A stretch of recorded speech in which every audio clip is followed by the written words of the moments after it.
I'm curious about this. People say sometimes when somebody dies, they come into the dreams of their children or something. So I mean, maybe can you explain?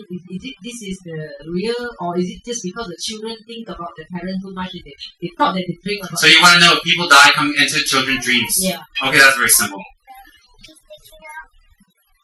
When we die, we have a very subtle body.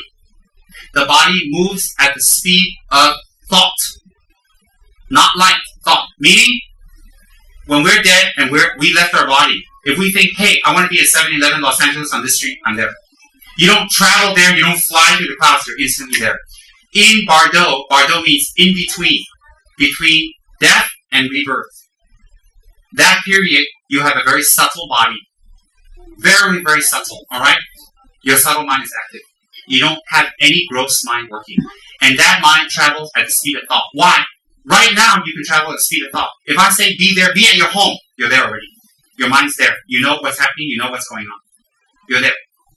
So like that, you're there by thought, but you can't be there by perception because you're encumbered by your physical body.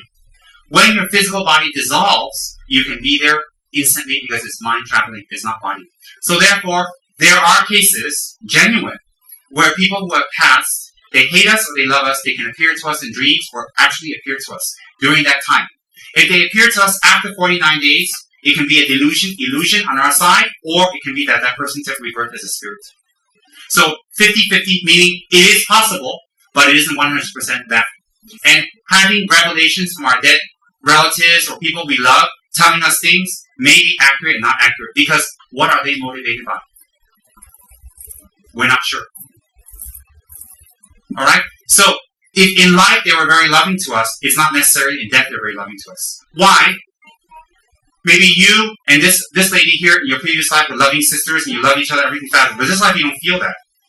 You don't feel that. It doesn't mean that it carries over. So similarly, just because they love you in life doesn't mean they'll love you in death, and vice versa. So if they appear to you in dreams and all that, it is definitely possible. But then if it happens, so what? You know, what? No big deal. In fact, I'd rather they don't appear because I want to sleep. I take, Xanax and all kinds of things to make myself sleep, so they appear to me, I can't sleep. So, bottom line is, don't keep looking at all these strange phenomena. You think, does it benefit or not? Does it benefit on my spiritual practice or not? I can't hear you. Sometimes they request. Well, if they request, you do it. If they tell you to jump off the bridge, don't do it. You just do it, whether it's true or not. No.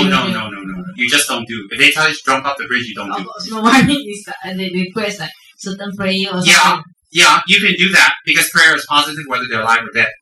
Okay, you can do that, but you have to do that with logic. It is possible. It doesn't mean that everything is said is correct either. Because sometimes it is not the person who died visiting you. It can be a spirit telling you to do the opposite to harm that person. So you have to be very careful.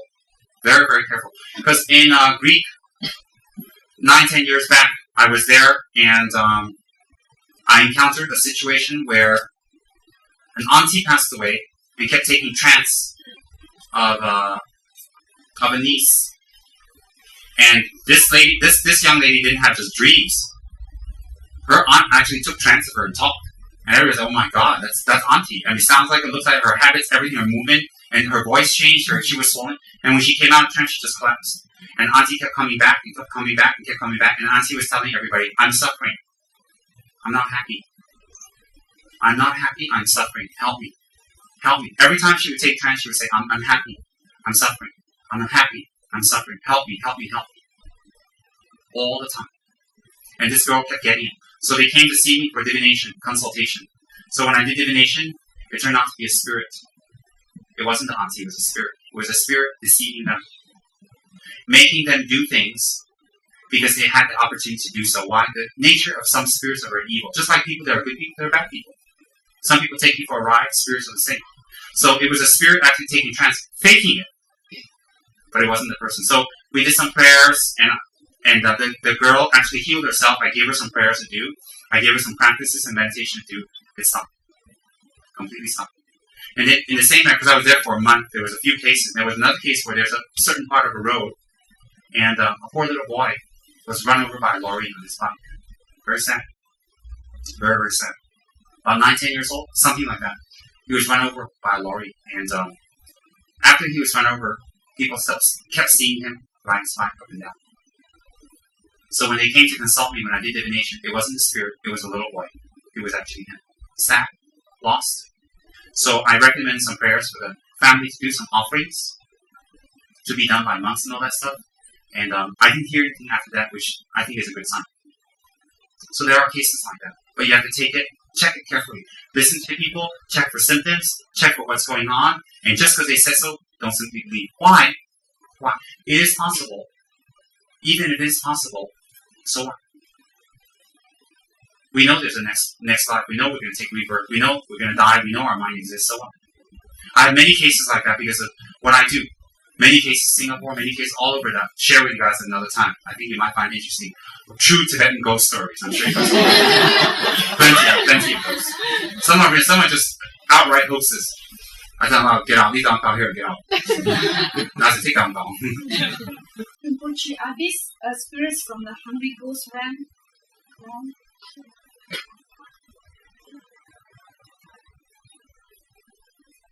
Yes, you can say that. Hungry ghost doesn't literally mean all are hungry. Hungry ghost means a class of existence which is in samsara, which is the realm of spirits. What are they? They're beings that exist without a physical body. They're mind only. And they're very hungry. They're very thirsty. They're very lonely. And sometimes they relive things that how they died or made they suffer dramatically. And they live like that for hundreds and hundreds and hundreds of years. They go on. Some spirits live for thousands of years. Thousands. And they go through the suffering. In this life, can you go 1 or 2 days without food, without shelter, without friends, lonely? Imagine increasing that to a couple of 100 years. And that's what they suffer. And that comes from grasping toward wealth, grasping toward being miserly, having the type of mind that wishes to gain benefit from others, take advantage of others. If you doubt those exist, then you doubt Buddha. If you doubt Buddha, why are you studying Buddhism? You can't be selective. So if you're stingy and miserly and you're practicing Dharma, then you're not practicing Dharma. You're not. Definitely not. You're fooling yourself. And for people who don't know anything, they fold your hands to you. But why collect negative karma? Why fool people? Yes, you can consider that hungry ghost realm. Alright? The name translates in Tibet, in English is very strange because you don't have appropriate words for this. In English, it doesn't accommodate it.